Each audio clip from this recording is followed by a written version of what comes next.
I think writers constantly write about the same things and themes. So do painters.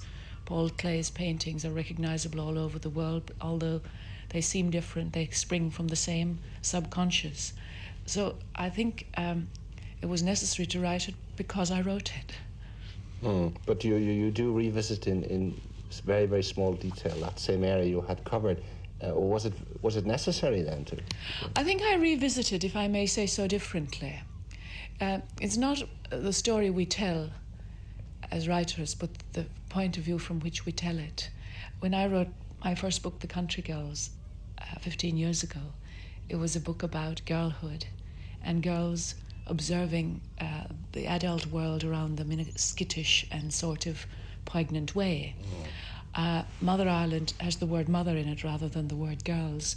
And I think it's looking, I hope it is, at exactly the same landscape, which I'm very proud to do, but looking at it from a more mature and reflective point of view.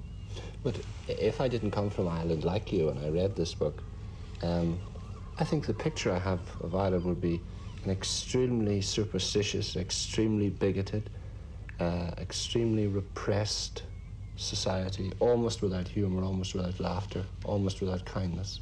I'm sorry if I got the wrong impression, but that was the impression I got. Well, I think you did. I mean, I'm amazed that you say that. One of the things that English people, if I may say so, and Americans remark very much about Mother Ireland is how funny it is and how funny the people. Of course there's superstition and bigotry. I mean, we all know that, and to pretend there isn't is another fake curtain.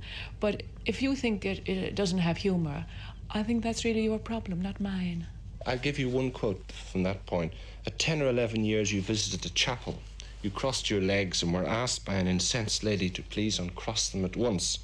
Do you know, she said, that Our Lady blushes whenever a woman does such an indecent thing? Yeah, I think that's very funny. I mean, the idea of an adult woman passing on this piece of religious folklore and of a child believing it, I find it very funny. It also happened to have happened.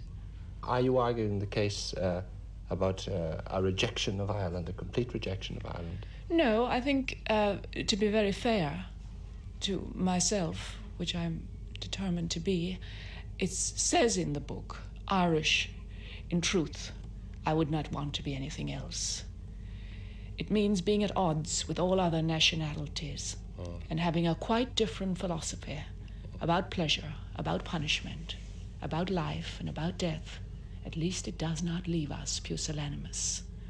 Well, if that statement is a rejection of Ireland, then I think there's something wrong. I don't think it's a rejection of Ireland. It's a very searing look at my own country and myself. But as for being a rejection of Ireland, it just isn't so.